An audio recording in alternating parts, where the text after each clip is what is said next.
But it's actually a good place to start. Yeah. So when totally. I need to move, like, I didn't understand.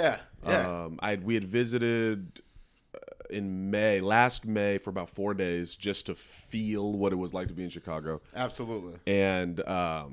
And then we Google Maps stuff and tried to piece it together that way. But yeah, I did the same thing before I moved here. I was just like, because I mean, look, it's grid-like. I'm from New York. It's grid-like. I kind of have a gist of like where things are, but understanding like where neighborhoods where I was going to be doing things were. No idea. Like originally, I was going to move to Chinatown. I'm thinking, oh, that would be cool. Fuck. How bad would that be for comedy? Yeah. Fuck. I'm so glad that didn't happen. And I was ready to sign a lease and everything. And just like, yeah. What happened? How did you figure it out? The job fell through. Good for you. Yeah, exactly. That's the universe's way of saying, no, it's a bad move. So How do you ever know when it's the universe or when you're fucking up? Oh, that is a very easy one to tell, and I'll tell you how I know. Okay.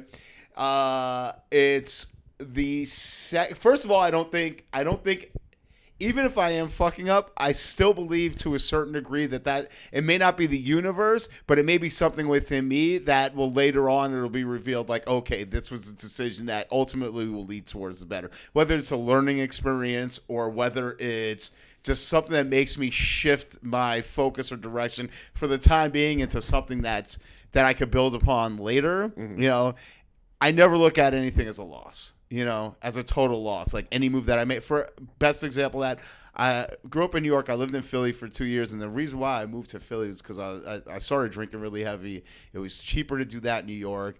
I started noticing. Wait, it was cheaper to drink in New York? I mean, I'm sorry, it's cheaper to drink in Philly. Okay. Yeah, way. And not only that, but also like I never at that point, even though I lived on my own, like it was.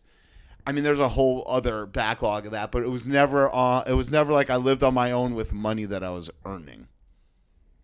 I used to live on my own, and I was getting all sorts of public assistance, Section 8, yeah, government assistance, but it was never just like this. I'm making a paycheck, I'm using this money for rent, so I decided, all right, grew up in New York my whole life, I don't have the best memories, been there, done that, let me check out another city. Chicago is where I wanted to move. Mm-hmm. But Philly was closer, and the job that I was with, they actually had places there. So I moved there.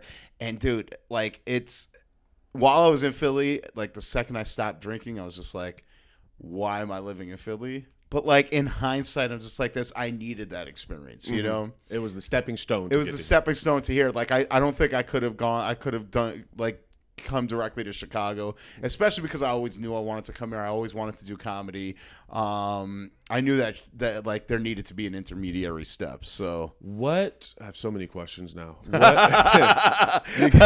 Just open Pandora's box. Right? Yeah, well, because I mean, I've said it a million times, but people's reaction to me deciding, I want to move from California to Chicago is so baffling to people. Same with mine, from New York to here. What was people's reaction? How did they react for you being like, I mean, I guess it was from Philly to Chicago. Yeah. But they were like, why didn't you just move back to New York? First off, why not New York? Is it because of the experiences and the? Some of it was that. I'd say it's like 40% was that. 20%, I'd say 20% of it was, you know, I had heard good things about the Chicago comedy scene beforehand, you know, and obviously and I didn't know this at the time, but you know, there was the whole appeal of like Second City and like all of that. And I didn't realize that that's a completely different form of comedy that they're doing over there. It's not stand up. So that was really what was motivating me here. And also it was just like, so 40% of it was, you know, bad memories in New York. 20% was the allure of what I've heard of when it comes to Chicago comedy. And the other 40% was, I've always looked at Chicago as being, like they call it the second city. Like I've always looked at it as that. Like I know LA, you know, second largest population wise, but it's sparse, it's spread out. I'm going in April, so it should be cool. You know, I'm definitely going to ask you a bunch of stuff about that. Mm-hmm. Off the mic, obviously, but we can talk about it on. All right, great. So and then I was just like, but there's like this, I'm from New York, a big city, big buildings like this. Wait, Chicago has that vibe. I love cities. I need city, like I can't stress this enough. I need fucking city and urban sprawl. Like I need that. Have you ever watched Always Sunny in Philadelphia? Yes. Do you remember? They used to film like a block away from me, and it would fuck me up because I'd have to walk 2 blocks away to get to work, to get to the train, to get to work. Weirdly awesome to me. But did you see the episode Mac and Dennis moved to the suburbs? No. You'll appreciate it. I'm Really? sorry. Okay. Oh my God. Good to know. Yeah, we'll get to it. Yeah. All right. Yeah, but that was like my thing. It's just like, and then like Philly was great when I was drinking. Don't get me wrong. It's a great city to be drunk in. I was big into the strip club scene there, and like a lot of strip clubs. Chicago is sparse for strip clubs. Philly, amazing. Fucking amazing. You know, an egregious waste of money, but holy shit, it was amazing. And then once I started like trying to get, like, I was still just, like on and off drinking when I moved to Chicago, but when I first started like sobering up in Philly, like I was just my friend, he would give me rides to and from the train or whatever, and like I'd just like sit in his car quiet, and like 5 minutes into the ride, be like, what's wrong? I'm like, this, why the fuck am I in Philly? Why am I in Philly? Why am I here? Like, what am I doing here? Of all, why? So New York again, I mean, it was an option, but it was also like, you know, as much as I had like this big, you know, hard on for Chicago, if you will, I'd already been to New York. I know New York, you know, I understand what it is. And it's just, it's when like people always talk about how expensive New York is. Yes, it is, but you also have to understand, if you work in New York, you're getting paid more to live in New York. Like if you work there, they're going to pay you so that it does somewhat, and I say this loosely, somewhat compensate you for the fact that, you know, rent is as ridiculous as it is. Still, though, it's just like, Ultimately not worth it. yeah, I mean, I'm 43 years old now. I was 39 when I moved to Chicago. It's like, let me see what else is out there in the world. You know, Philly, I got a nice taste for. And by the way, I'm not trying to shit talk Philly. They have a great comedy scene. Yeah. It's smaller. Chicago, I knew, was a bigger scene. I'd be able to get more reps in and stuff like that. You know, all the things, you know, you're supposed to do when you're a year one comic. And the goal was always to come out here anyway. So, and I love it. And I will tell you this, hands down, I like it so much better than New York. That makes me happy, because when I was telling people Chicago, everyone was like, "Well, LA, obviously." Yeah. And then explaining the trauma I had out in that area. Yeah. And wanting something to be further away from everything. Trauma, you say? Yeah. This is supposed to get to know both of each other. Yeah. Let's. So this will transition well into the LA discussion. Okay. Yeah. I can't help you with where to go or what to see in LA, because I wasn't in LA. Yeah, you were outside. I remember you saying that. Yeah, I was in Riverside, California, which is the desert. It's the desert / suburbs. Okay, now I remember the conversation we had at the lodge about this. Yeah. Desert suburbs. That suburbs. Sound fun. It And is they a call it nightmare. Riverside. That's ballsy. The river's literally dried up. If you drive by it, there's no. It's just homeless encampments. Jesus Christ. It's, I don't know, people. Great view by the riverside. Oh my God. And I think I might work this into material at some point. But You have to. You know Breaking Bad. Yeah. Breaking Bad's based off of Riverside. It's based off the Inland Empire, and it was just cheaper to not do it in California, and that's Of why. course, yeah. But like that vibe of Breaking, that's very similar to where I was from. Wow. And it's the trauma. A lot of it was racial. So a lot of people have this perception of California as this liberal heaven almost. Yeah. It's like, oh, you buy the beach. Yeah. And everything's an hour away. You can go to the mountains for snow or whatever. But it's like, it's not that. It's that's LA, right? That's LA. That's San Fran. LA, like, San Fran, San Diego. Yeah, but that's it. Everything else, whoa. In California, it's huge. It's huge, and it's mostly a desert. I was going to say, the same thing with New York. People think, oh, New York, very liberal. I'm like, that little nugget of the city, that is, the rest of it is a giant state, okay? It's mostly farmland, and they hate you if you have a slightly dark tan. They just do. That's how it is. I had a friend, Long Island, New York, okay? Not too far from the city. People would commute. It's a 30-minute commute into Manhattan, okay? 45 minutes to an hour commute. Anyway, not kidding. She was... This is a long story. She was a Suffolk County cop, okay? And I could tell you this. If you have any sort of ethnicity to you that is somewhat, okay, displeasing to what you would believe non-liberal America would be happy with, do not do anything in Suffolk County. That's against the law ever. Just don't do it. Just don't do it. Yeah, we have that for San Bernardino and Okay. you heard of, and fucking what is Barstow? Jesus, Barstow. I've seen pictures of Barstow. God damn, it looks like it smells like meth, like that. Yeah. Okay. Yes. You know those cartoon wavy lines when shit's just wavy lines of meth everywhere. And I look at the crack. It looks like there's cracked dry earth patches just all over the place. Yeah. Yo, you seen holes? Yeah. Holes. Yeah. Just holes. Just holes. And so, and by the way, for the listeners, he's not talking about just in general the movie Holes with Shia LaBeouf, where they were like child prisoners who had to dig holes. They were looking for a treasure. It's a really dark Disney movie. Yes. Yes. Nobody talks about it. Bro, like this dude, these kids were fucking full-on degenerate prisoners. Yeah. Being forced to do manual labor. And what's his name? Sam.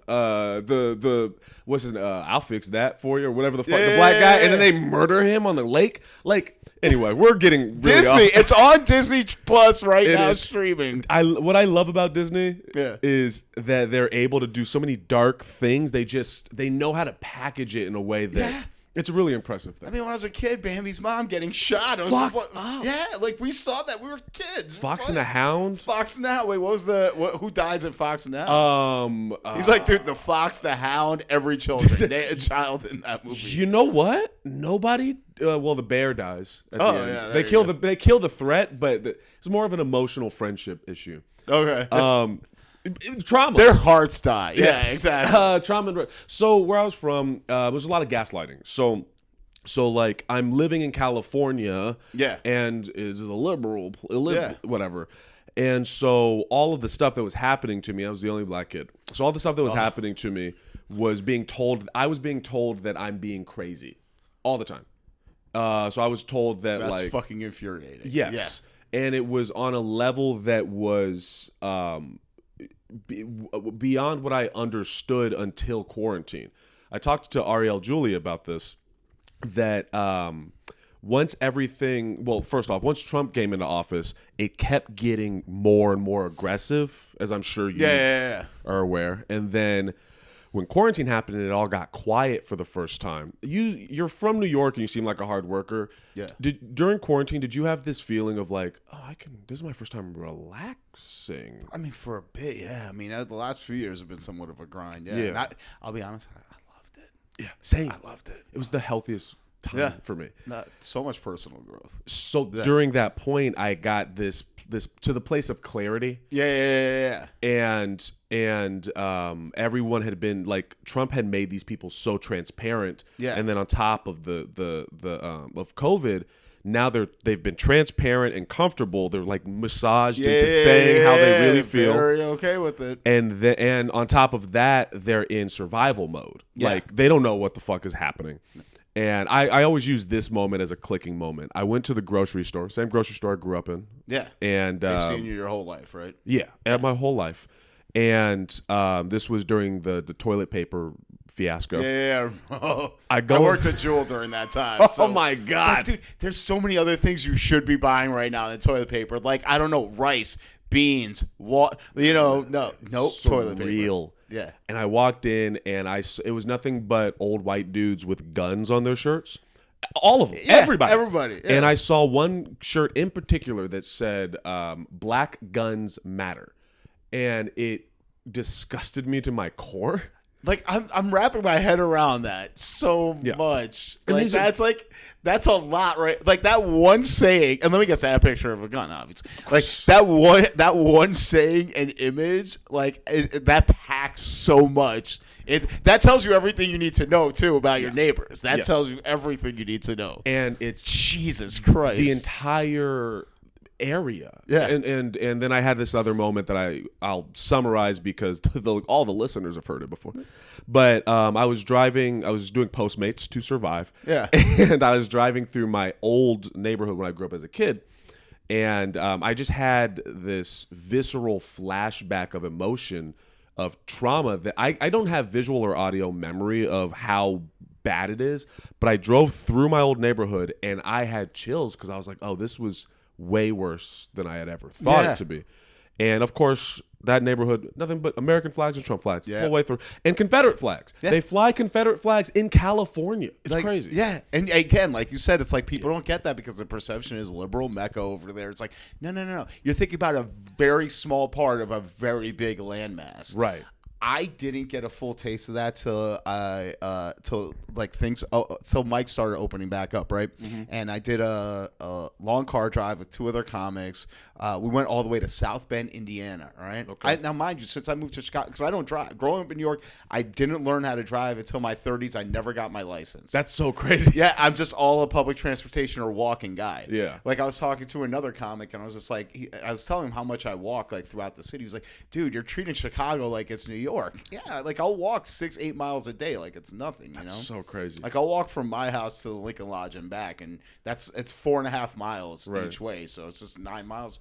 But it's fine, you know. That's weirdly healthy. Yeah, weirdly healthy. I mean, that's why I'm not 700 pounds right now with the shit that I eat. So, but yeah, when we drove to Indiana, I'm sorry for cutting you off, but real quick, when we drove to Indiana, even when I moved from New York to when I moved from Manhattan to like further out in Queens, New York, which Queens is a borough of New York. It's like the further out you get from the major like metropolis hub, it's just like this. The more and more free people are with that shit, right? Mm-hmm. And like, I didn't realize what Middle America was till I took that trip to South Bend, Indiana. And I'm driving. We're seeing Trump flags. We're seeing fuck Biden. Let's go, Brandon. Yeah, like. I don't know. I honestly don't know what that meme is. Like, I don't know what that shirt is. I don't know who the fuck Brandon is. I was like this, that's okay, that's some racist shit. Got it. Yeah. That's all. How crazy is that? Like, I don't even know what it is, but I understand in context, that's racist. Do you want to stay ignorant, or do you want to know where that comes from? Oh, definitely. But like the idea that I had in my head was like, I was just like this, holy shit. Growing up my whole life, people were talking about Middle America. Mm-hmm. This is what they're talking about. It's a parallel universe where Trump did not lose the election. Yep. He's still president right now. Okay. They have a completely different ideology. Now, here's the thing. Mm-hmm. And this is what I like about it. Being a Jew, okay, this is what I like about it, okay? Because believe it or not, and I have to stress this enough, okay? Okay. All right? I have to stress this. No, because I'm not going to be one of these Jews. Oh, we understand oppression. Dude, it's been a long time since we built the pyramids, okay? No, I don't know what it's like to feel my life in danger based off of looks, which is fucking insane, okay? All right? However, if I mention that I'm a Jew, yeah, then the people who don't like you don't like me, okay? Yeah. They're not fans. I will say this, though. For me, I like that level of transparency. I don't like the hate festering in your heart because, to me, it's just that's going to aggravate this. Put it out there. I want to see if you're a neo-Nazi, let me see the SS badge and the swastika tat. So I know it's just like, I don't need to have a conversation with this person ever about anything, and I could keep going, okay? I don't want to learn 3 months in. The police officer I was telling you I was friends with, like I was trying to hook up with her for a while. And then we went to a Cat Williams show in New York. This was the day after Obama got elected, okay? Okay. Yeah, Cat Williams was potentially not going to show up. He was detained at the airport for whatever reason. He's Cat Williams. Right, he's Cat Williams. Okay.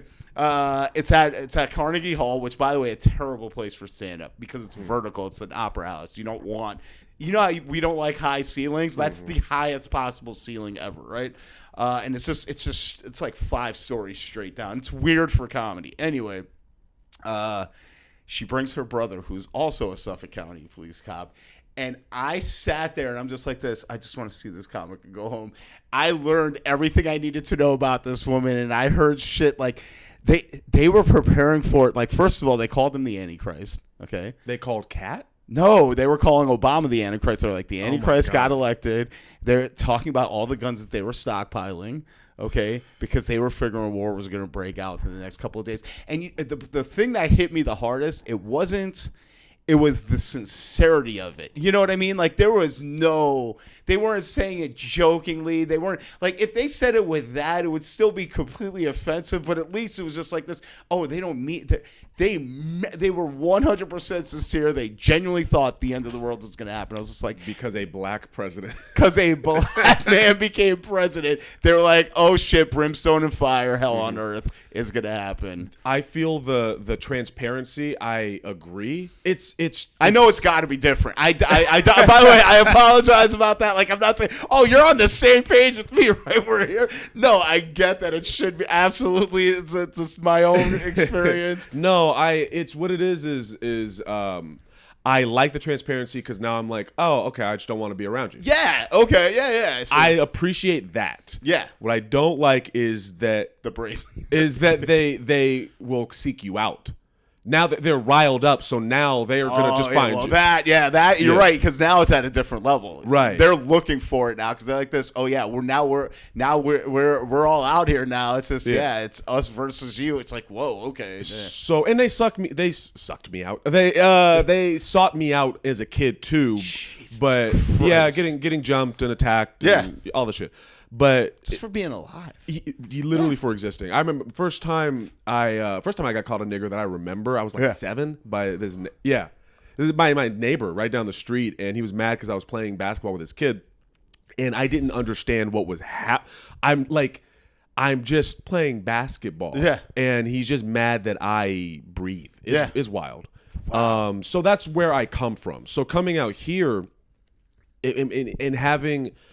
Let me ask you this: was the kid losing? Is that what it was? He's getting assaulted. He's just like, dude, my kid is getting destroyed. I gotta even this shit up. This kid is crossing him up.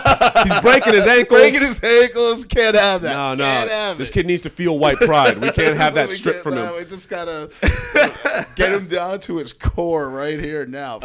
7? Yeah. 7. Yeah, probably around that. Yeah. Wow. And it's funny because I'm. After coming out here and getting some distance and working on myself, my anger is slowly dissipating. I still have my peaks and my valleys. Yeah. But like, I know you're like 7 and I'm like, that's life. Yeah, that wasn't even the worst of it. I'll tell you another story that has scars connected to it that I just won't put on this podcast. Okay. Yeah. But I feel like you and I can sit down. We can we can talk trauma. This is great. I'm sure. I mean, it's again obviously different, but I mean, yeah. Well, that's the other thing I'm trying to do. I know you keep emphasizing that it's different, and I appreciate that. But from what I gather, if I remember correctly, you were homeless for a while. Yeah, that's what. By the way, one thing that transcends race is homelessness. Yeah. Jesus Christ. Dude, you want to know the great race equalizer? I'll tell you what it is. Back in the 90s, back in the late 90s, early 2000s. How old were you? So the first time, so it was altogether my actual street homeless time was 6 months, but it was spread up. Like it was like, a month and a half here, then like 2 months there, and then like, there was like weeks at a time where I would be, but it was spread across a couple of years, and then I spent 1.5 years in the shelter system. Yes. And I'll tell you this, it's like right now I get SNAP benefits, I get food stamps, right? And I got that over the pandemic, and fuck it. You know what? I work, my tax dollars are going back to paying me. Fuck that. Back in the day though, back in 2019, late 90s, 2000, when I was first trying to get on these social programs. If you want to see the great equalizer, getting online to apply for food stamps, Section 8, all of that shit. Nobody has. If you want to feel one of the most dehumanized, there's no way to do it now because you can just do it all online now. But that was like to everybody there. It was like, no, you want this government money? We're gonna make you feel every bit dehumanized. As I'm talking about, like waiting there all day and then being told, no, come back tomorrow.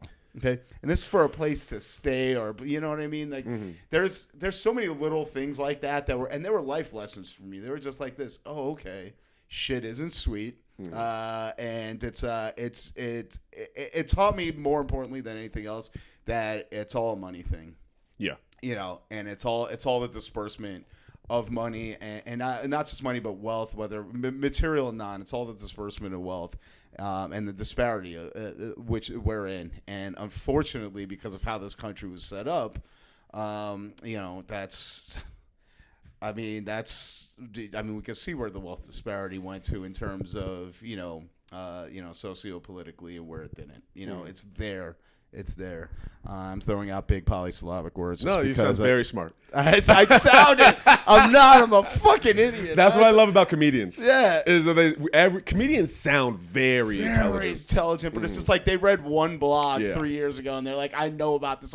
You don't know shit. You know about your vape. Hit it. The thing, okay, so you brought up something about we were homeless. Yeah, that homeless, but you also brought up strip clubs. So I used to work at a strip club. Really? Yeah, I used to be a bouncer at a strip club. Fuck yeah, son.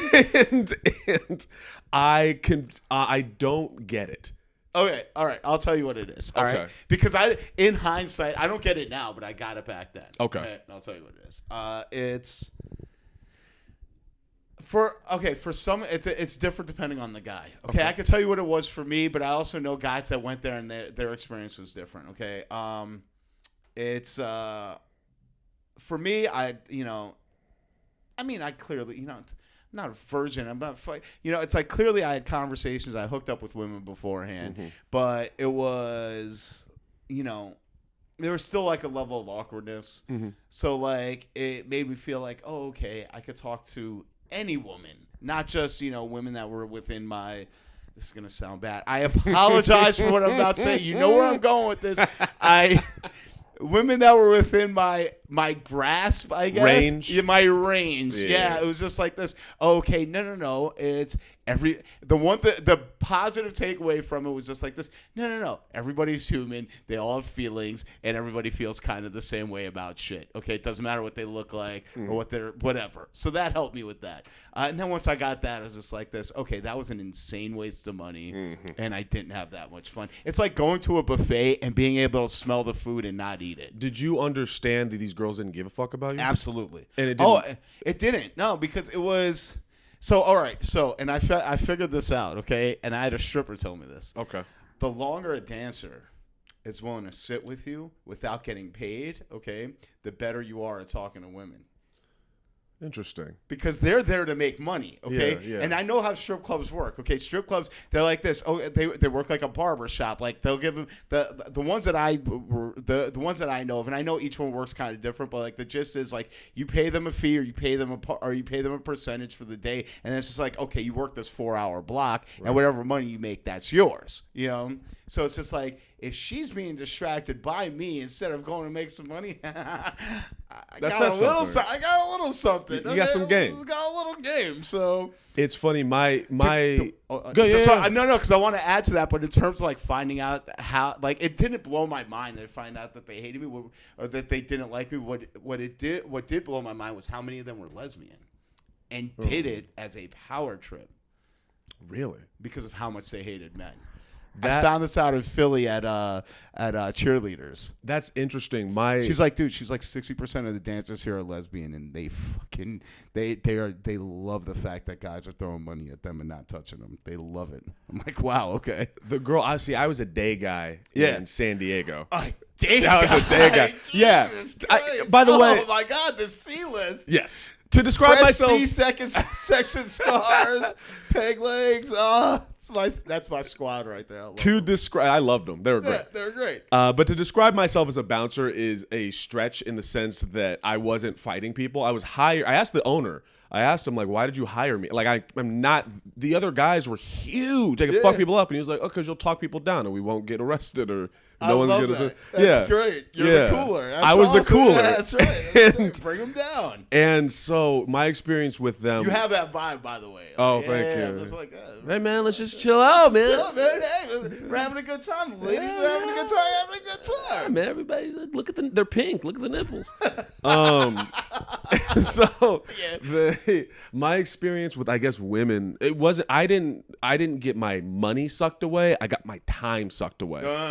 So like those dancers must have fucking loved you, right? Yeah, they were cool. Well, some of them liked me, some of them didn't. It was women. My experience with women in general was I took all of the energy I put towards stand up now. I put it towards women. Yeah, and I'm working on this in myself. It's good. I understand that I am physically attractive on paper. On paper. when I look in the mirror, I don't see an attractive person. Yeah. But when like I would get compliments and it would weird me out. I would Yeah. because like on paper I know, okay, well, I'm tall, I'm not obese. Yeah. I have hair. Like By the way, fuck you, fuck you, and fuck you. You literally just. Oh, what are the 3 things Derek Strong absolutely is? Tall, have hair, fucking not obese. What else? But I don't have the wisdom you have, and that's. Oh, also, I have my teeth are yellow and orange from all the coffee that I drink. He has a sparkling white spot. Let's add that in the mix. But you know, internally, I'm a far worse person than you are. I doubt that. Well, actually, I don't know. I'm pretty good. I'm pretty dark. I know. I check this. Well, dude, the darkness. Yeah, we'll save this for after the podcast. Okay, the darkness. The darkness. I'm gonna write that down. Write down the darkness. The darkness. No, I mean, I remember seeing one of your first performances. I remember, again, like, when comics ask me, what did you think of this joke? It's like, I honestly, like, after an open mic, like, I just saw 30 people tell jokes. Right. I don't remember it. You know, but I do remember sets like this. Oh, there's something to this. There's something underneath this. There's something. I feel it. Like it's that sixth sense. I'm just like. I want to get into this. The first time seeing. Okay, so when I first got here, there were a few people that stood out, and I think they were all at the Lincoln Lodge. It was St. James, who I got to talk to. Fucking love St. James. It was Skylar Higley, who Skylar's amazing. I met him once. Yeah. And I don't think I've talked to him enough to invite him on I'll get to him eventually. Yeah. And I remember you. I remember. Oh, that's great, dude. The fact that you put me in the same ranks as those cats like that. Yeah. I remember walking into the Lincoln Lodge and sitting in the corner and watching people. Yeah. And it was your birthday or something had happened recently. Yeah. And everyone was surrounding you, and they were like, "Oh, fuck you, Derek, but we love you." Yeah. And I was like, "Oh, this." That's how everybody greets. That's how they greet me at stores I've never been in before. Fuck you, Derek, but we love you. You just seemed like you exuded this not Papa Bear energy, but this Papa Bear energy. This I'm loving this, by the way.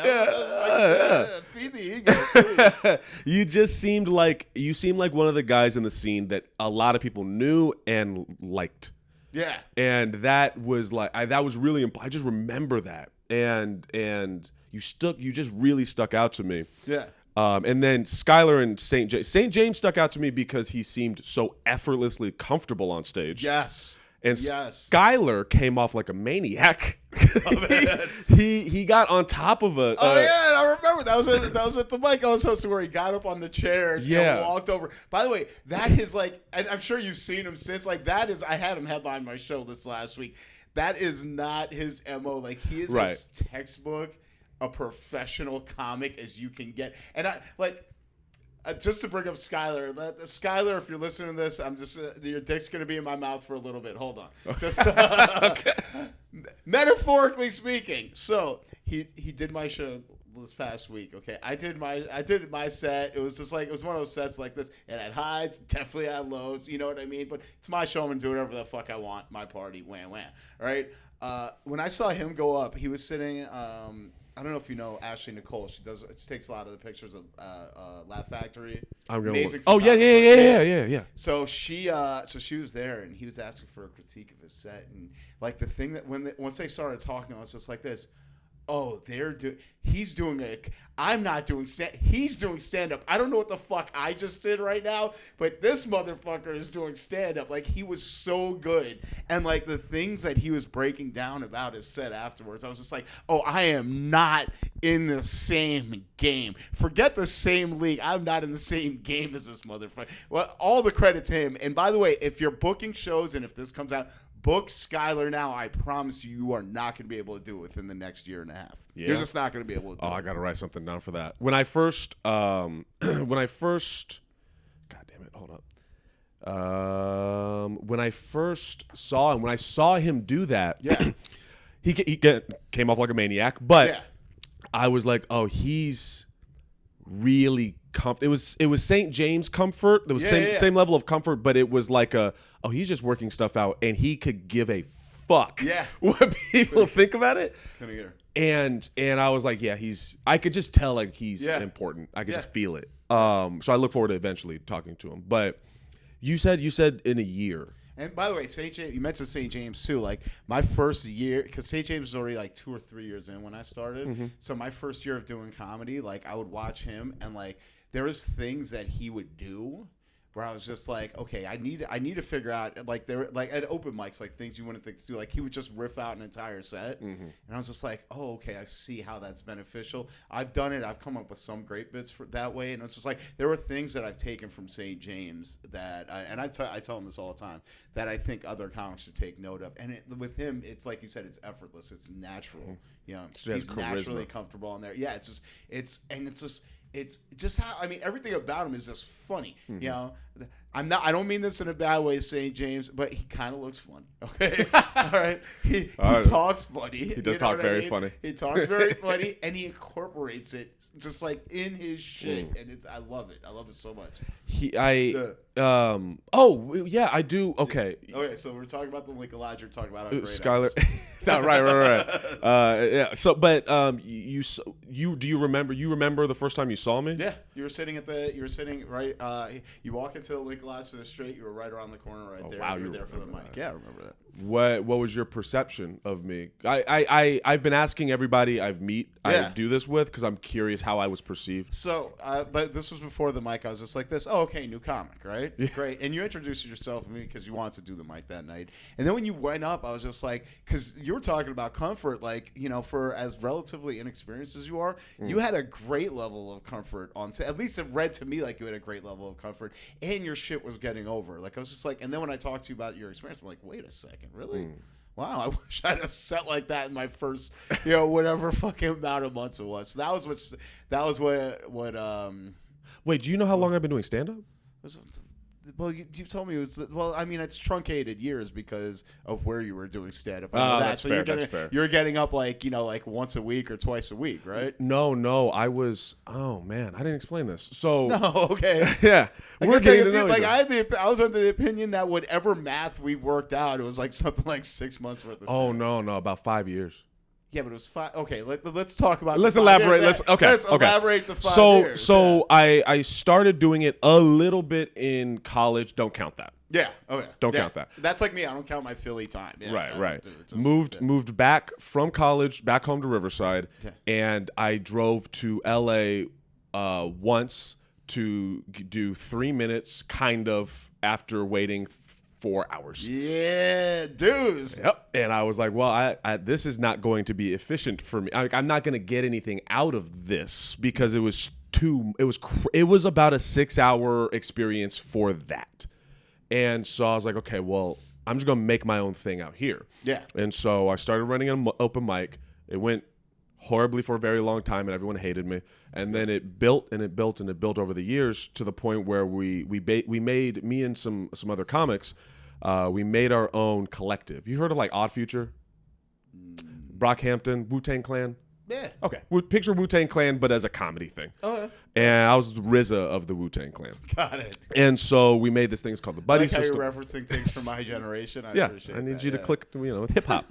But so we built this comedy scene, and we ran basically 7 shows a week. Oh, okay. So I was hosting. Yeah. I was hosting damn near all of them for years. Got it. And then I did street stand up before, but right before the pandemic. And then is that exactly what it sounds like? I'll show you videos on TikTok. I did it right before the pandemic, and then during the pandemic, or the quarantine, or whatever you want to call it. So that's a good amount of reps. Okay, so now definitely recontextualize. Yeah, I thought it's just like, oh, okay, no wonder. I was out there for hours. Like I'd be out there for maybe 4 hours talking. Wow. And so yeah. So jeez, how productive would you say that was? Oh my God, it was one of the most helpful things I've gotten in stand-up. Wow, okay. Because I mean, I could definitely see some benefits like right off the top, obviously, but yeah. Endless time. I started to build a little bit of a cult fan base in the area. Awesome. Yeah. And just getting comfortable with nobody being around, getting comfortable with a lot of people. And then during the protests around that time, it went from comedy to just protests and anger. Yeah. and I like almost started riots, and it was fucking wild. See, but that's how you create a following right there. It's like, dude, this dude is legitimately starting riots. He's like, crazy. He's crazy. So I'll send you bullshit later, but yeah. So I've had experience doing it. It just being like I was in my own bubble. Yeah. And now I'm out here, and it's bigger. Yeah. Yeah. I mean, and that's one of the fucking best parts about, Chicago. It's like you get more than enough, you get ample enough opportunities for stage time in a city that really has a low cost of living, comparatively speaking, to the bigger cities on either of the coasts. You said this thing about Skylar that in a year you're not going to be able to book him. Year and a half, yeah. In terms of the making a living out here, what is realistic to you? I mean, for comedy, yeah. I mean, look to the burbs. I mean, you'll once you get established well enough. I mean, obviously you'll get the Zanies weekend, and they're paying people pretty well for that. From my understanding, anyhow. But it's like, for instance, like I made more money outside of Chicago last year than I made inside Chicago. Right. It's tour. It's exactly. Like the people I know who are doing it like the comedy is their source of income. They're doing it all over the place. Right. They're not like you. You could be based out of Chicago, absolutely. Like I know a couple of people who are based out of Chicago, but the money that they're making to pay their bills, they're getting it from other places. That's what I was thinking. Like my theory was, if I move away from a less expensive place, middle of America, so it's a little more, it's easier to get places. Yep. And not less competition. There's plenty of goddamn competition. Oh, yeah, totally. Well, I mean, look what you have near you. Detroit's not too far away. Cleveland's not too far away. Minneapolis is not too far away. I did St. Louis, which was fucking awesome. That isn't too, relatively speaking, not too far away. I mean, Chicago is a hub city. There's a reason why this city blew up like that, because you have, an international airport where people are like, okay, this is the middle, and we could get everywhere from here. So, right. It makes sense. Smart move. I'll say this, on the East Coast, if you were to operate out of anywhere, I would suggest Philly as opposed to New York, because New York's only an hour and a half away, right? Philly has its own scene. Then you have DC, Baltimore only an hour away as well. So you have, and then you have the surrounding suburbs. So like if you're trying to like get into the New York market, that would probably be the best way to do it. Just in my opinion, like the cost of living in Philly's like comparable to Chicago, maybe even a little bit less. Yeah. So it's definitely a doable kind of city. But like, yeah, it's like that's a great idea to have. You come out to Chicago, you're in the middle of stuff. So bad to make a living off of this, dude. Yeah. Oh yeah. How did you go about touring? Because I hit up Brian Rowe recently about trying to do that with him this summer, and he was like, "Let me contact people or whatever." Yeah. I was like, "All right, I don't know what that means." And I guess I'll bother you in like a couple months. So it's, the way I did it is pretty unconventional. The way I did it was I tried setting up my own shows, hitting up like breweries, bars, places like that in other cities. That's one way to do it. It's not the best. The way people do it typically is they'll get a good clip together, which I don't have right now. I don't like any of my clips. They're dog shit. But I have 5 of them. You get a good clip together, and then you just post in local scene pages. And then if you know anybody, like Sam Dickey's great. I've been trying to hit up Sam Dickey lately because he's from Minneapolis and he has roots in the scene up there. So, and I have this weird fascination right now with Minneapolis. So I want to do Minneapolis at some point. But yeah, getting to know like a lot of our comics here, what's great about the city is because it's such a hub, you have, whether you realize or not, you have connections to people who do comedy in other cities. Like, either, first degree or second degree, you either know somebody or know somebody who knows somebody. Brian Rowe's a great guy to know because everybody knows him and he knows everybody. So if he can't do it, he can get you in touch with somebody who can. Right. And that's the way you do it. Like you would get, do word of mouth, go there, do their open mics, and absolutely like dominate at their open mics, which something I found out when I was in St. Louis. It's not, and nothing against St. Louis comics, but again, they're not getting the reps we're getting here. I've heard that people that come from comics that come from Chicago, when we go to the suburbs or it just other places, probably New York is a different beast when it comes to comedy, but I don't know. Ohio. If I'm in an Yeah. Ohio open mic, I'm pretty sure I'll do fine. You'll do fine. Yeah, exactly. Like I'll say this: like the suburbs immediately surrounding Chicago has Chicago. Well, I don't know where that is. The Chicago, like there are some hitters out there. When I first, because I didn't start doing it because they opened up their mics before the city did. So like I started doing some of my, and I'm like, I've never seen these guys before, and they're fucking incredible. Mm-hmm. It's like how are they doing this? And I get it. It's because over the pandemic, a lot of places they just didn't close down in the burbs, so And they just kept going. Yeah, they were just getting their reps in that way. I guess when moving out here, did you have this feeling? So you moved from New York, then to Philly, then out here, so it's a little different. Me, this is the most extreme experience I've had outside of quarantine. Yeah. Because I've never been so far away and everything's new, all that. Yeah. And I think I'm still, outside of just finding myself, I think I'm still learning how to navigate other people in the scene. Yeah.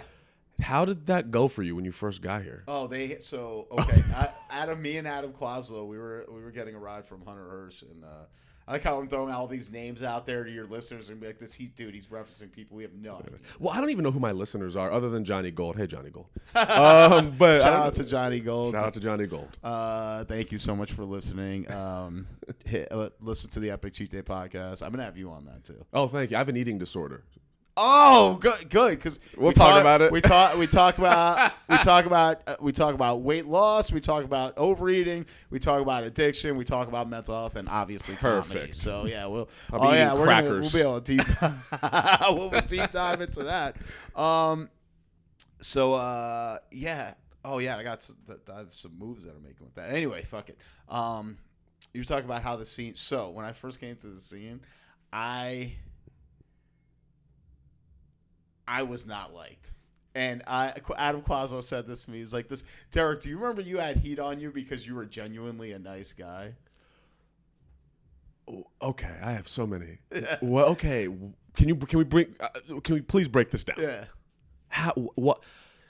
Why? I honestly, it's like I get it now in hindsight. Okay, there was a couple of factors. Okay, so I get it. Like it's like the scene has kind of evolved since then. Mm-hmm. So when I first got here, it's just like, comics were supposed to be like, hyper cynical by our nature. That's why we're attracted to this or whatever. And I mean, that's like, you have me coming in here just super excited to be here, super excited to do it, going to every show I could possibly go, talking people up afterwards, talking about how good I thought they were and how much I loved their set.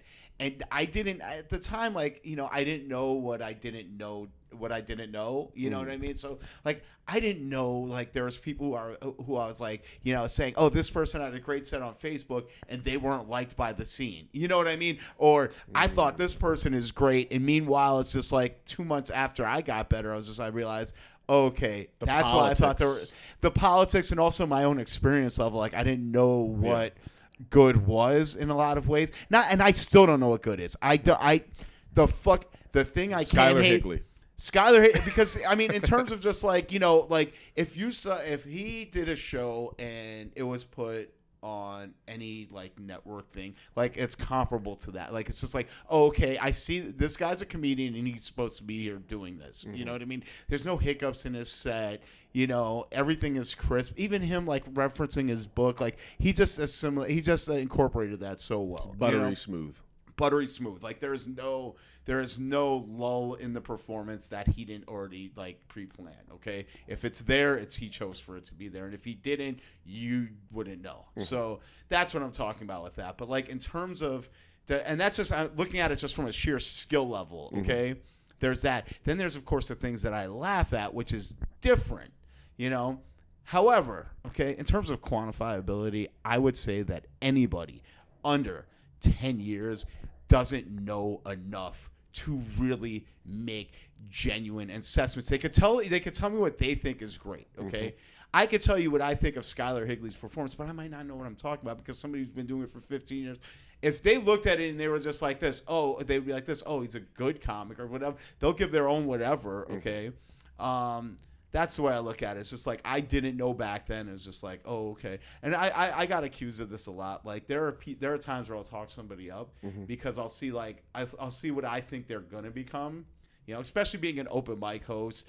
But the thing I can't stand is these hypercritical fucking hipster comics. And I noticed that there's different cliques within the we're talking about a lot right here. This isn't nearly as aggressive as Bob Keane. Oh, this motherfucker! God, just no filter. God damn. So go for it. But. But and I don't blame them for this because this is the way they're navigating comedy. So I'm not saying this. It sounds like I'm saying in a derogatory way. I'm not. This is how they're navigating this. Okay. You know what I mean? And it's fine. It's like whatever works for you works for you. Okay. But it's just like if you're gonna sit there and worry about how everybody else is doing and what their sets are, in the grand scheme of the comedy world, the Chicago scene, as big as it is, it's also still a small world. Mm-hmm. Okay. Step out of it. Okay. Step out of it, and more importantly, worry about what you're doing. Okay. Because navigating scene politics for whatever it is, or whatever that is, it's high school all over again. Disregard it as much as possible. Okay, there's going to be people that fuck with you. There's going to be people who don't fuck with you. And when I first got here, I was talking to people. Oh, I like this person. I like that person. I like everybody who I've talked to and met with in the community or found things to like about them. And I'm going to focus on that. And if for some reason your cynical ass doesn't like, not you, but the universal you don't like that, then don't talk. It's fine if you don't talk to me. Mm-hmm. At first I got mad about that, but it was just like, I get it. Do you think maybe they thought you were being fake, like the niceness was just a front? I mean, I'm sure some people did. I think people come to terms with the fact that no, this is just who he is. Right. I mean, I think that's that translates at least a little bit now. I will say this, for me, look, there are people who I like watching who other people I absolutely love seeing Bob Keane perform. Yeah. I love seeing him perform. Yeah. I think he's one of the best writers out there. Yeah. He entertains me. Am I going to book him? You're goddamn right I'm going to book him. Yeah. And I'm going to book him for a long fucking set because I want to see it. Now, is he everybody's cup of tea? No. Do I see how he has not ingratiated himself to most of the scene? Yeah, and you know what? Fuck, he's not doing it for that. I know for myself, I'm not doing it for it anymore. Mm-hmm. I've gotten already, okay, and this is, I'm just glad I'm able to talk to somebody about this. If you want to turn off the mic for this, it's fine. Do you need me to hold? No, okay. It's fine. But I've gotten to a point with comedy where I'm completely content with it. Okay? I'm content with who I am. I like who I am right now in comedy. I like how I'm evolving. Okay? When I go to sleep at night, I go to sleep happy or content. I cannot tell you of a sad day that I've had in the past 6 months. Okay? Mm-hmm. And then the reason why is because I found what I like about this. Which is? About comedy is that I know how to be me in this. You know what I mean? There is no, when I go to work, it's like I pick an easy job that's part-time, that gives me enough money to pay the bills because I don't think about it. The second I clock out of my job, I don't hate anybody at my job. It's fine. It serves the purpose, but it's just I'm there to work, and then I come home, and I'm starting to look at comedy. It's just like this. Okay, I can be social, but I'm not here to socialize. I can be friendly with people, but I'm not here to make friends. Okay, I'm here to figure out how I want to do this and how to proceed with what I have. Okay. If Zanies doesn't book me ever again, that's fine. I have a show at Laugh Factory. If Curtis hits me up and says, Derek, we can't run the show anymore, it's like, okay, but I got that experience to be able to do it. It's fine. If I don't work clubs ever again, that's okay. All right. I'm trying to define who I am for myself in doing this and choosing this as the medium for which I want to express myself. So, I mean, if people laugh, if people are attracted to that, they want to support me, that's fine. If they don't, hey, look, you have so many great options here. We are not at a loss for good comics.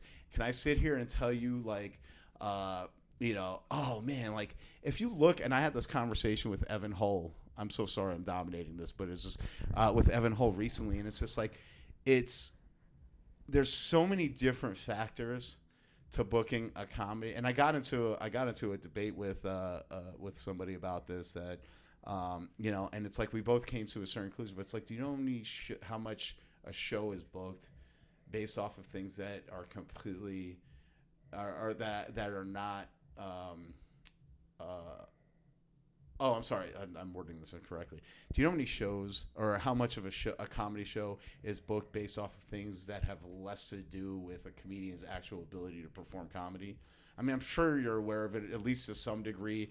Everybody, when they start out, it's a little jarring at first when you realize, oh, okay, this isn't what I think it is. It's just like, I don't, and the person who I was talking to has a huge problem with that. I don't have a problem with that.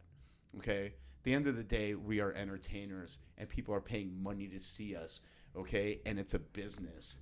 And all of these other factors have to factor in before it's just like who our precious little scene thinks is the fucking funny people. Like, we don't, at the end of the day, we matter to us, we matter to ourselves, and we matter to what we're trying to do as far as our career is concerned. As far as the business of stand-up comedy is concerned, that ain't our bag. It's just, it's not on us. We're facilitators at best. We're not the the end all and be all. So opinions, you want to keep that to yourself, great. You want to book people because you like the optics and the fact that most of your lineup is based off of every other lineup that you've seen before, that's fine. And there's a marketability to that, okay?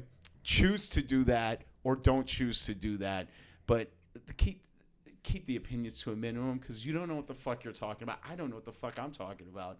My next headliner, I've had 3 people ask me, who is he? Okay? All right? And he's been in the scene for a while. Everybody that sees him knows that he's a fucking killer.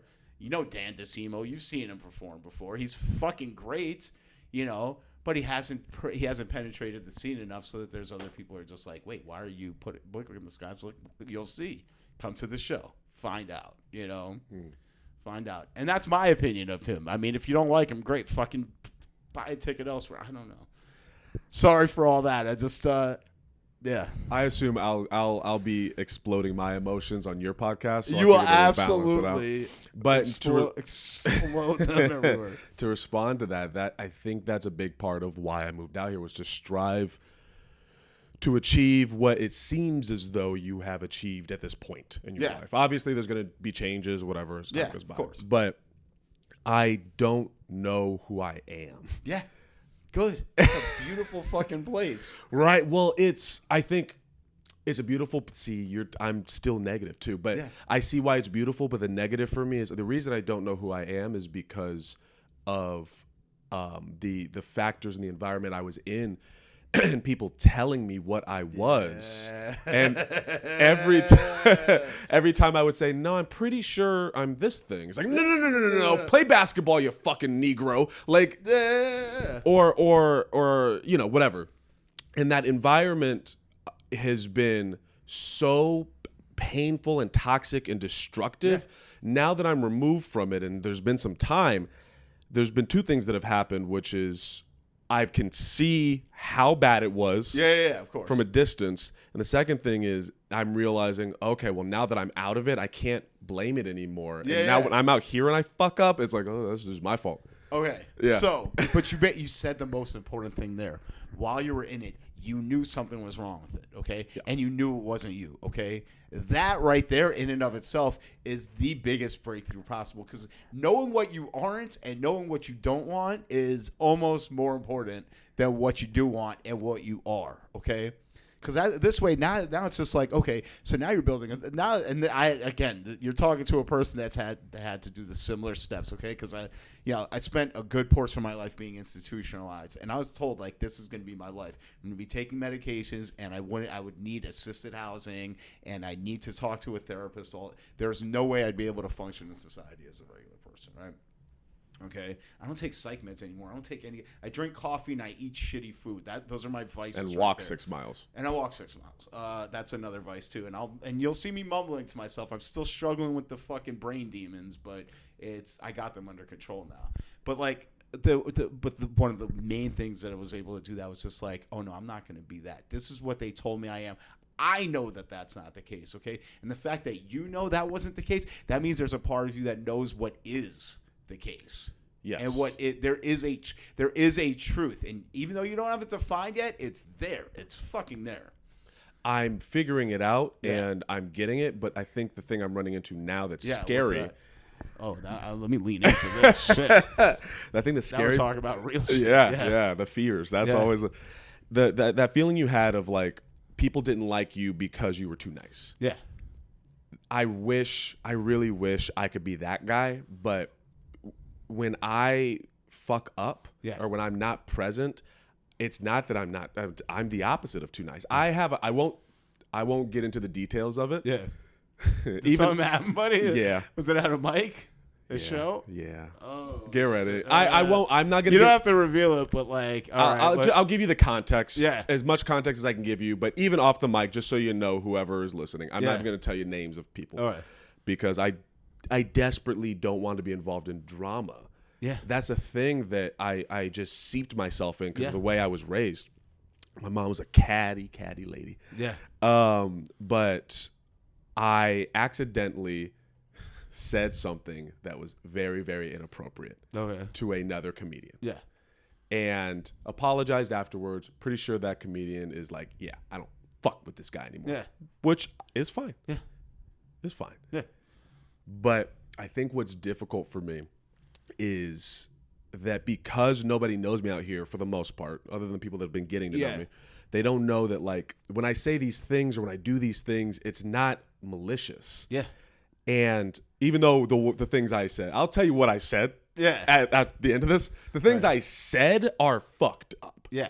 But it wasn't from a place of malice. Yeah. Right. And it's so hard to describe. And I know I don't owe anyone any explanation and all the stuff. Yeah. But at the same time, I'm new here. I want to make friends. I want people to like me. And I want to be able to survive in the scene. And I know you can get blackballed. Yeah.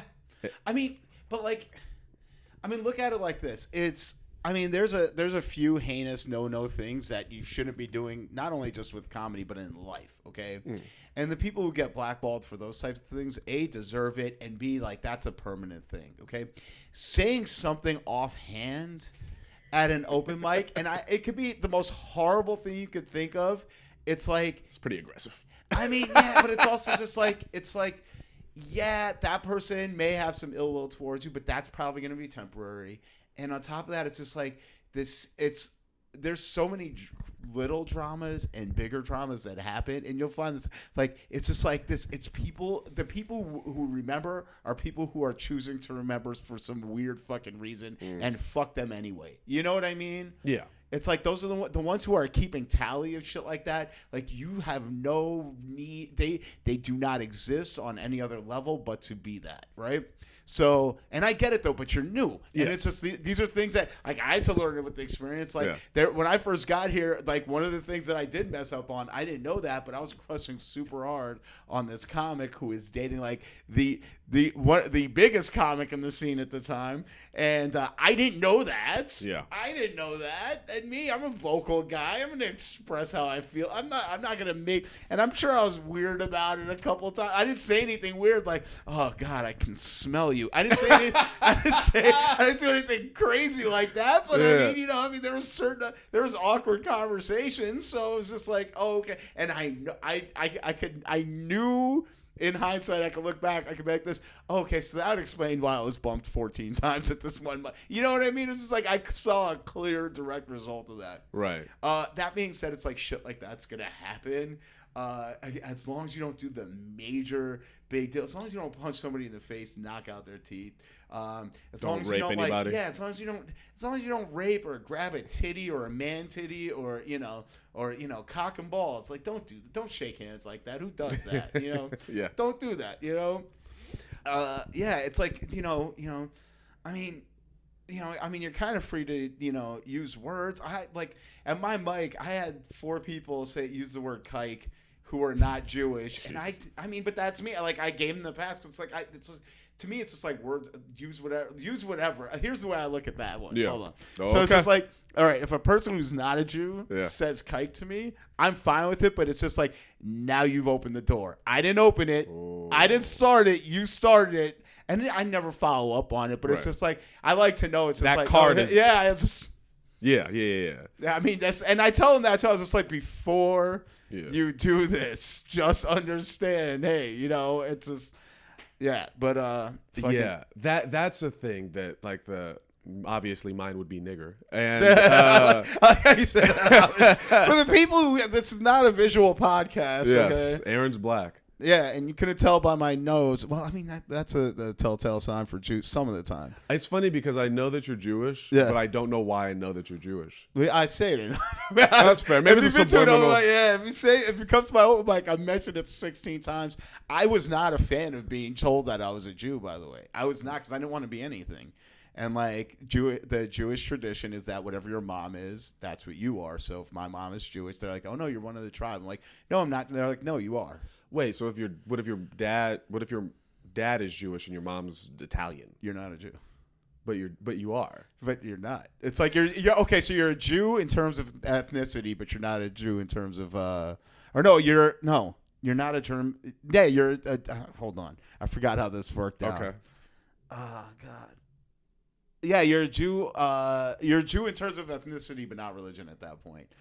If your mom's a Jew, you're a Jew both ways. What if you decide you want to be involved in the? Then as long as you go through, you get bar mitzvah, you do all that other fun shit. I don't even know if you need to be bar. I don't know enough about being Jewish to fucking know this. I was listening to a podcast, but also my dad was Catholic and I was christened when I was a kid, so that makes me a Catholic as well. So confusing. Yeah, too much. I was listening to a podcast with I think it was Mark Norman and Ari Shafir, and they were talking about the ins and outs of Judaism. Yeah. I didn't know how much red tape and new rules and things. Oh my God, it's insane. Yeah, it's ridiculous. Either way, I don't follow any of them. But. I normally make these about an hour, so we're coming to the end. God damn it! I know. I want to. I was into this conversation. Same. Do you want to? Real quick though, because we were on a topic. Oh, being new and navigating the scene. Like you're just gonna. I mean, you're gonna learn as you go. Find people who you vibe with. Mm-hmm. Yeah, and and also just understand like the people you vibe with now, you might not vibe with them in the future, and that's just. There's people I don't talk to as much anymore. I have no ill will towards them. It's just like, oh, they grew in a different direction than I did. Do you mind if we just keep going and it's a longer episode? I have no problem with that at all. Fuck yeah. All right, cool. Yeah. Eventually I'll slip up and I'll say something terrible. I want to tell you. I got to tell you, but I got to write this down. I got to tell you about what I said. Yeah, let's do that. I didn't know you want to do it on the episode, but let's do it on the episode. Oh, no, I'm going to pause it real quick. Oh, pause it. And then, that's great. We'll go back with my live reaction. I mean, do you want to discuss what you just told me? Wow. Okay. Before we get into it, I think... in case you're wondering, because you're not going to hear this, there was a pause.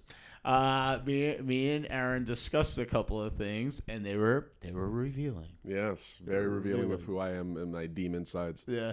But that's the thing. So in talking with you, that's the thing I think I was missing from where I was from is like-minded, similar vibe people. Like in having more distance, I look back and I'm like, well, I do think a lot of those people are evil. But the people that I don't think are evil, that I just don't click with, I just don't click with them.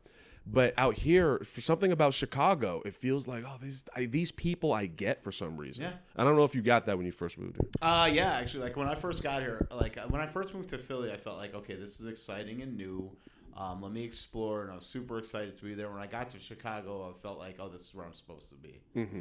It was just a totally different like experience. Like, all right, now I'm here. Like, let's get to like, oh, I'm home now. So and then. I remember story about that. I remember when I realized just like, because, I've been told my whole life when I tell people my life story, they're like this, oh, damn, dude, that's like on a scale of 1 to 10, that's like an 8 or 9 in terms of fucked up, which in hindsight, no, it's not, nowhere near. But like, and also it's just like, I don't like fucking scales anyway, but it's just like, that's what people would, they were like, wow, it's pretty fucked up. And then there was a comic here, and he was a pathological liar. People who were around 4 or 5 years ago, 4 years ago, they would know who I'm talking about just by saying that. But he had this bit where he'd go up on stage and he was talking about, and I think this part was true, but he was talking about how he was a heroin addict and he was sodomized, right?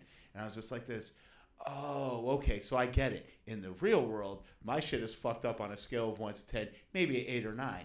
As far as comics, 5, maybe 6. You know what I mean? It's just like, this is about average. Like, I'm around people who are on an average wavelength of fucked up. And that's kind of, I guess that, that type of shit is what brings all of us together. And I think it's both a beautiful thing. People always talk about, oh, the sad clowns, but it's just like, yeah, but there's a beautiful community within that. Yeah. Even if you don't like somebody, you still get the wavelength that they're on to a certain degree, you know? Yeah, I think that's so something that kind of bothers me is when people say very simply, well, just don't think about it, or don't worry about what people have to think about you or say about you. And what I like about what we've discussed is we're talking about practical ways. Yes. My whole life is, well, Aaron, if you're depressed, just stop being depressed. Yeah. It's like, oh, is it that easy? There's a great bit that Kevin James, King of Queens, he did 2 stand-up shows. His first one, he's talking about water skiing, right? And he's just like, he's like, the people who are taking water skiing, they know how to do it, and they're frustrated because he's holding on, and it's just like he keeps wiping out, and they're like this.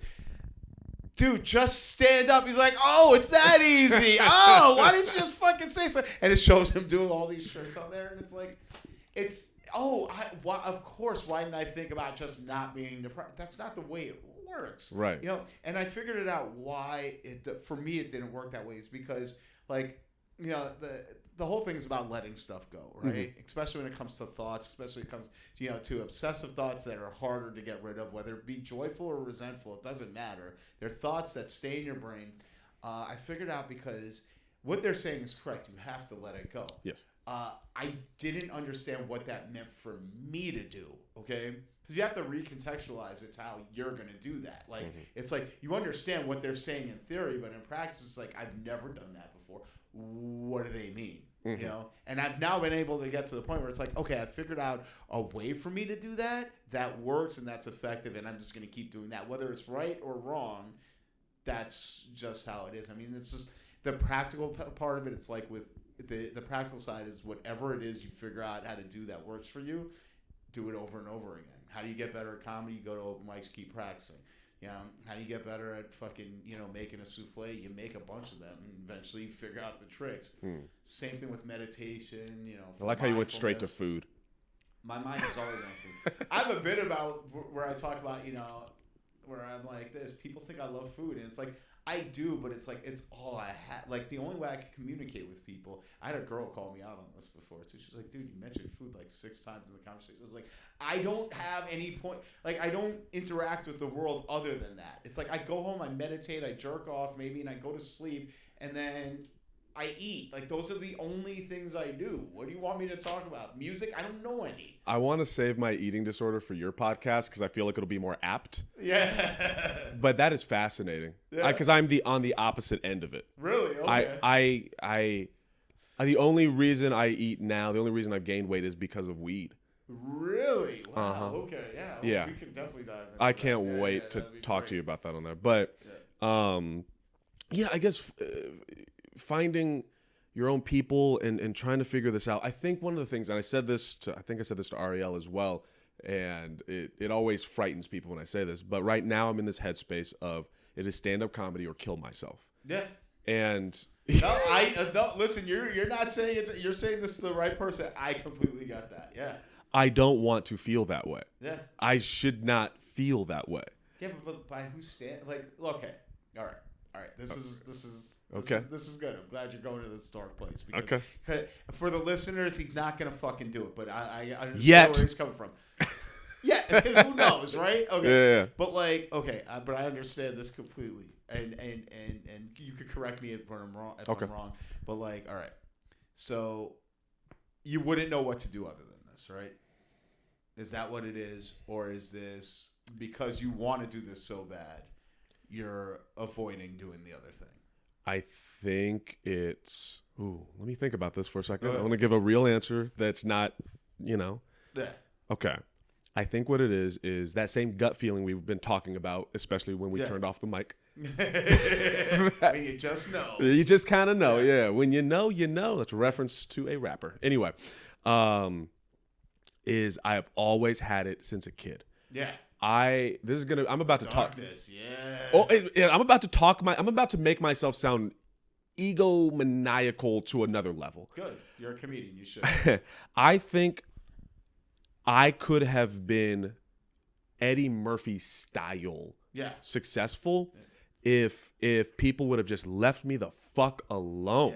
if they or had been encouraging. Yeah. Whereas where I came from, that thing that was like, oh, I want to do this, immediately dampened down and fucking don't you fucking do that.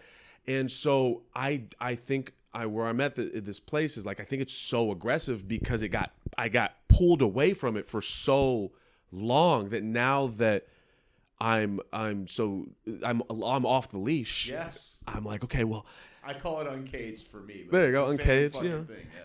Now that I'm there, I'm like, okay, you made me wait so long. I could have been doing this at 14. I could have been somewhere. Yeah. And so now I'm like, well, now I got to get there faster. And it's like, well, now if I try to get there faster, then we get a problem. We fall over. So, yeah, your opinions. Oh, that's no. I completely understand this. I've been in this exact space before. Utilize it. Okay. Utilize it, okay? Because like you said, that instinct is what got you. Like me, my desire to do this shit is what got me like, okay, I don't want to be institutionalized. Right. Okay. That's what got me out of the negative environment that I was in.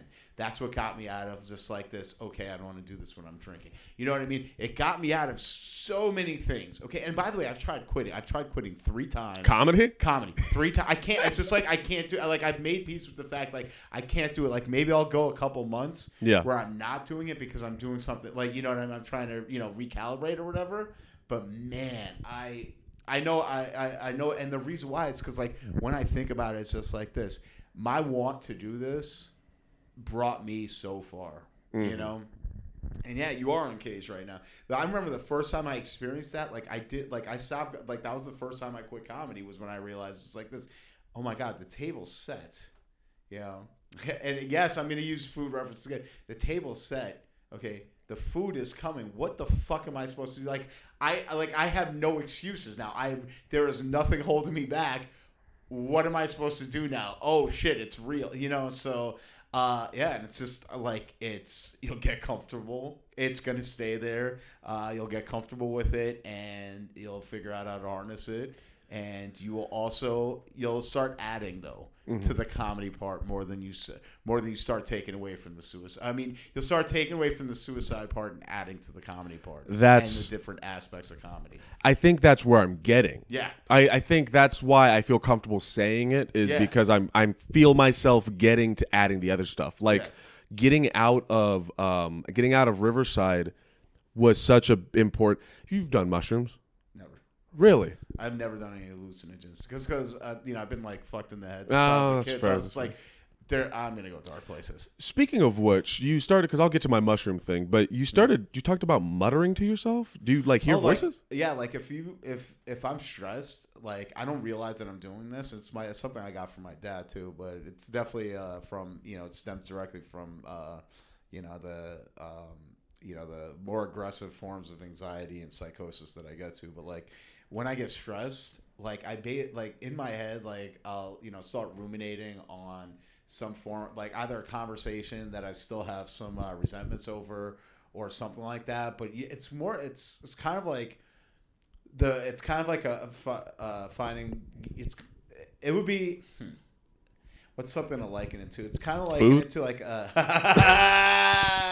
touche. It's kind of like a pacifier in a certain way in that it's something that my brain does, or like somebody who has OCD. It's kind of like a habitual thing my mind does when I'm anxious. So I'll just slip back into either delusional thinking or resentment or something along those lines, and I literally I disassociate from. Mm-hmm. I don't realize that I'm muttering to myself because all of my brain focus is going towards this thing. That I relate to that so much because it's not an excuse, it's an explanation. Yeah. Where you're not there. There's so many people, I'm sure, if I were to become Kevin Hart famous, all the people who come out he did this in 11th grade and in sophomore year of college. And it's like, you weren't talking to me. Yeah. I wasn't there. Yeah. And it's such a hard thing to describe, but I know it well. I mean, there are times where it's almost a reaction. It's a fucking visceral reaction too. But I mean, you're right. You're not. When they say it wasn't in the right frame of mind. No, it's like you're not in the right mind. Period. Yeah. And when I'm muttering to myself, don't know until I see people looking at me weird. Like I remember, I didn't know about it until I was working at Best Buy, and I was a guy. I stocked the shelves, right? And because it was such a monotonous job, I'd be muttering to myself, and I'm like thinking about like this conversation I had 10 years ago, where it's resentments over it, Yeah. and like people would come up to me all the time. They'd be like, "Are you okay?" I'm like, "Yeah." And then I remember when I was staying with my dad for a couple of months, I would hear him in his room doing it. I was like, "Pop, is everything okay?" And he was like, "Yeah, what are you talking about?" I'm like, "Oh, shit, that's what, Generational curses, sir. yeah, I get that apple didn't fall too far." That's how it works. Yeah. But the mushroom thing was, obviously for you, probably don't do that. Yeah. For me, I try to do it once a year. Okay. Every Well, time. it's not that bad. No, I couldn't. I could These not. motherfuckers are gobbling at the seed. These seed they're gobbling them shits like they're actual mushrooms. No, I could never do that because Yeah. for me it's a spiritual experience. Yeah. Like I am making a decision Yes. to do this, and the first time I did it, the big moment I had, I love telling this story because people's reaction to the picture I sent, but the big moment I had was my hair. Yeah. I'd never had long hair before. Yeah. Because I wasn't allowed to because of white people and racism Yeah. and all that stuff. And so I took the mushrooms, and then I ended up looking in the mirror, which you're not supposed to do. Oh yeah. Why? What happens if you look in the mirror? You're when you're on mushrooms, you're so stripped down of understanding who you are. You can't run away. There's nothing to hide from. That muttering, that crutch, is gone. Yeah. So you are stripped and you are you. Okay. The good and the bad. Yeah. And looking in the mirror, from what I gather, could I used be. to get like that with weed sometimes, if that makes any sense. Like It where I does. get to a point where, but anyhow, sorry for. No, you're good. You're just so it can be too much. Yeah. But I ended up, and just out of luck, I ended up looking in the mirror, and the first time I described it was I saw a black man. Wow. And I say that because where I grew up, in terms of the social construct, black man, right? Not in terms of just like who you are as a person. I'm curious if that's what you meant, because I'm trying to figure out what as it goes on, I think you'll get the pieces. All right. Because mushrooms will do that, where you'll have it's on the tip of your tongue, and then a month will go by, and you'll be like, oh, that's what it was. Yeah. So at first I described it as a black man, and where I grew up, everyone was told me I act white, Oreo, all the stuff, Carlton, whatever it is. And so my perception of myself racially was fucked up. Yeah. And when I looked in the mirror, that's how I would describe it. And then as time has gone on, I more described it as I saw who I was going to become. Okay. Like I saw a black man, then I saw who I was internally, then I saw who I was going to become. Now, is this a visual thing? Like, This is the best visual I can give you. Okay. And this is why I like showing people, because it's goofy as hell. Okay. All right. Well, the last thing you told me, I was just like, this is not going to be anything else. It's like, oh no, that was something. Okay. I didn't have hair before when I saw this. Minus Is that static? That's old school static, old man static.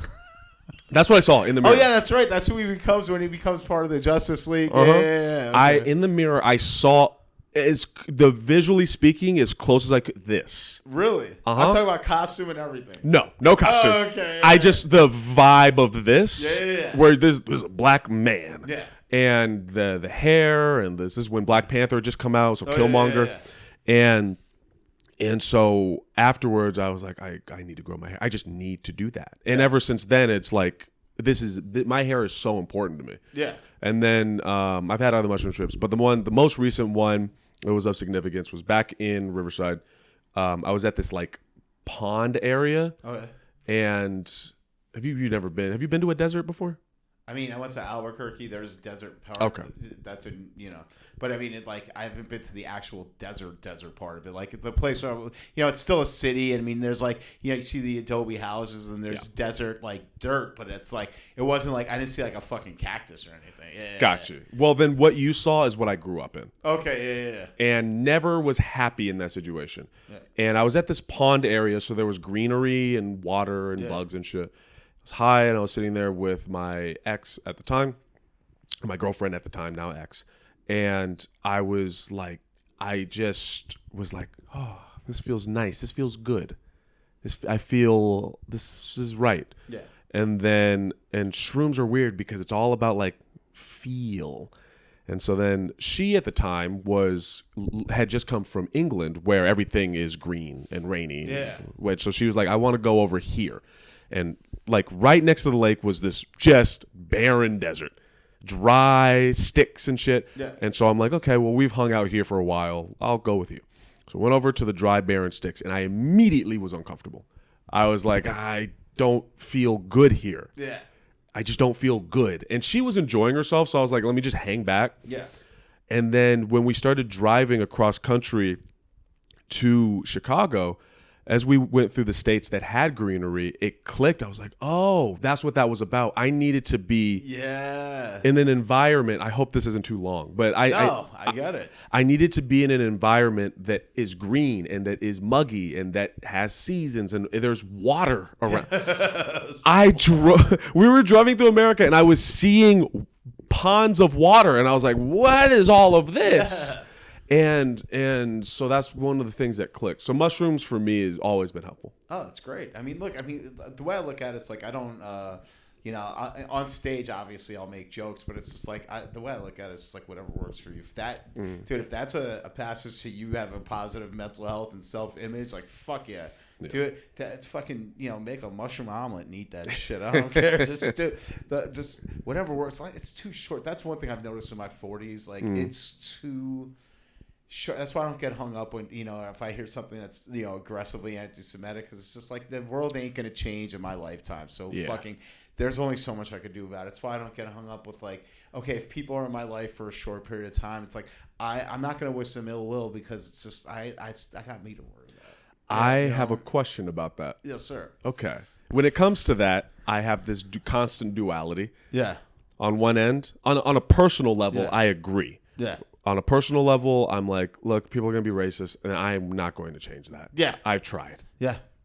I mean, when I was in my 20s, I was just like this. So, especially growing up in, like, liberal New York. Like, I didn't realize – I also didn't, like – first of all, I have family that's in Pennsylvania, so I understood the concept of racism. Like, I didn't get what – because, like, it's weird. In New York, it's just like – everybody makes fun of everybody for everything, right? Like, just race is just one of the things, especially when, like, growing up in the 80s and 90s, I genuinely believe it got pushed more to the, and right, in a lot of ways, rightfully so, I think it's been pushed more to the forefront socially, which is great because it opens up the discussion. It's just like, oh, shit, like, for instance, when I was, like, when we were kids, Simpsons first came out, nobody thought anything of a poop because it was just like, oh, yeah, this is, well, and it was just like, no, nobody white thought anything about a poop, right.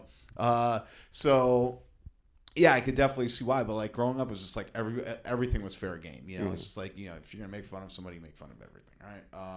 And then, but like there was an acceptance. It was just like, this isn't my black friend, this is my friend. There wasn't any qualifier other than that. And then the second I started, like, when I especially saw it in Philly, I didn't understand what whatchamacallit was.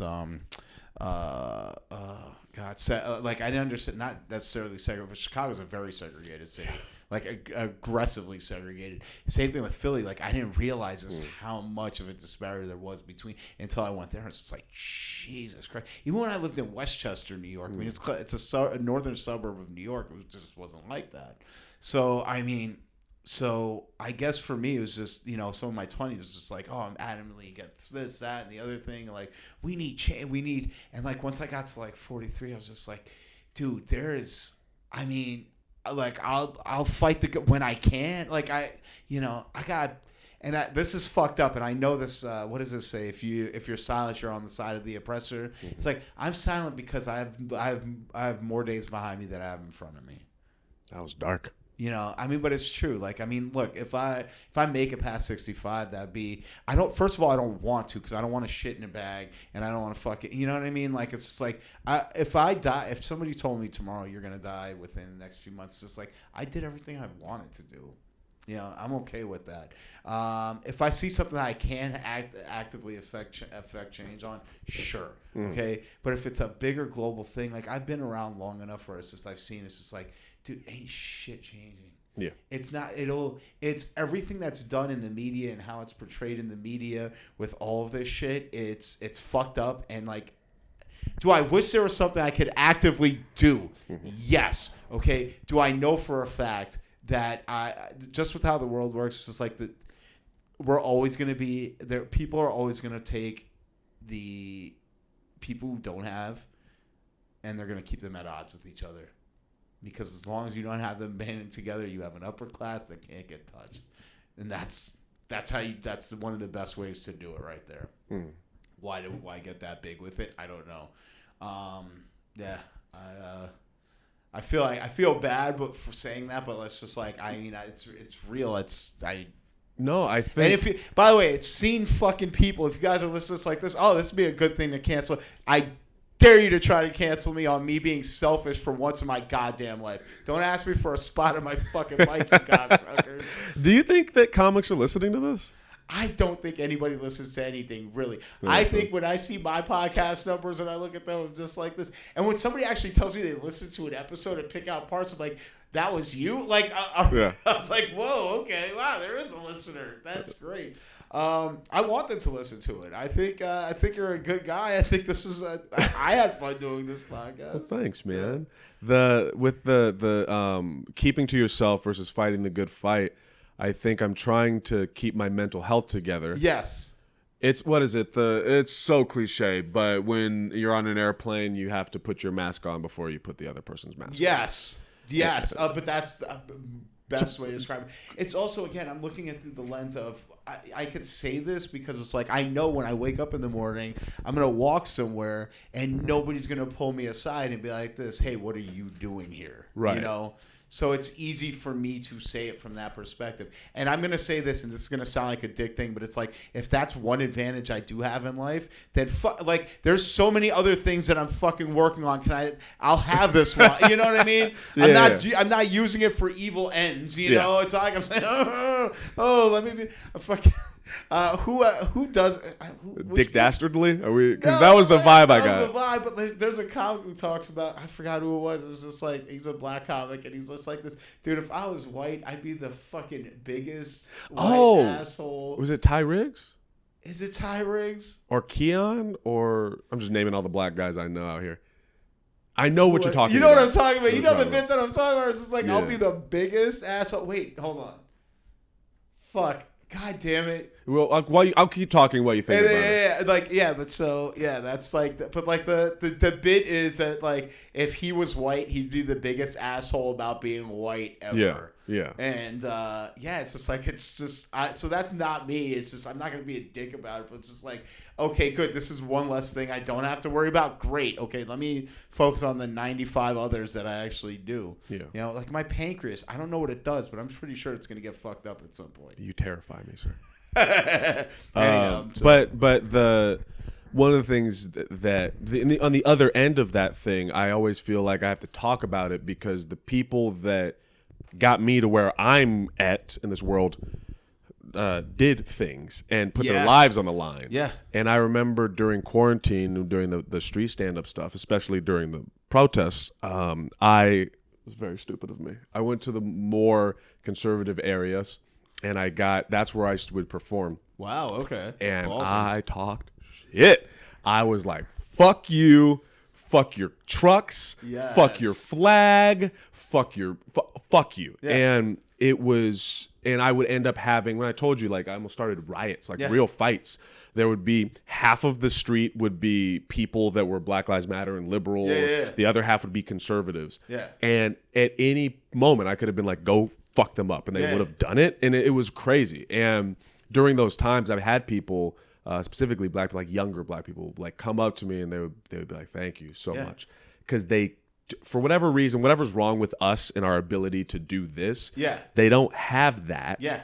And so having somebody just be like doing it, you get to live vicariously through that. And I never thought of it that way. I mean, that's kind of what we're doing when we perform. Is that, you know, people are living vicariously through us. We're saying the shit that they either want to say or they thought of once, but we're actually saying it. So. I didn't think of it as that big of a deal until that moment. Yeah. And well, I mean, man, I talk about. And by the way, kudos to you. And this is like, to get back to that point, it's just like, look, if you feel, when it comes to anything, if you feel that adamantly about it, and that's your approach to either comedy or just public speaking or whatever, do it. Like it's I'm like so about like what makes you work. If you feel like you can affect change and you want to affect change and it's going to do something, because you don't know, somebody in that crowd might have seen you and might have been like, I don't want to fucking do that. And they end up being one of the biggest fucking, you know what I mean? Yeah. I mean, shit like that happens all the time. So,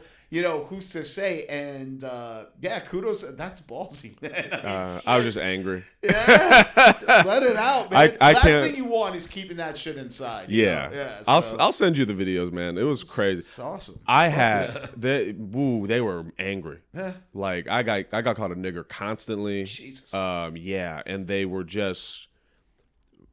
They're really violent, crazy people. Yeah. But on a less dark note, I think before we end, do you plan on hitting the road anytime soon? Well, I'm doing LA in April. I already got dates in the calendar for that. I was thinking I had New York tentatively, but I don't want to do New York. And then Minneapolis. I kind of want to do. And I was thinking Minneapolis or Detroit. Those are the two cities that are relatively close to here that I want to get to. And then things along the way between here and there. I was thinking of doing a much bigger thing because I did Omaha last year. And there's like so many stops between here and Omaha. And then if you circle back, you go up to South Dakota and then come back over, and then you hit up Madison and all these other places and then Minneapolis. This is a lot. It's a lot. Yeah. I would like to tag along at some point if that's okay with you. Sure. Yeah. If I'm really like actively like doing it, then sure. Okay. I got a couple of irons in the fire. I'm potentially starting another show. Goddamn. Starting back up the podcast. I got the 2 shows that I'm running now.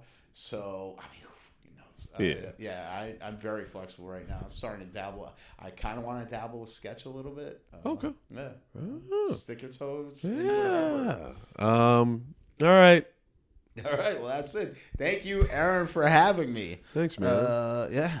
All right. I guess we'll talk about my eating disorder on your podcast. Sounds good. Bye. All right,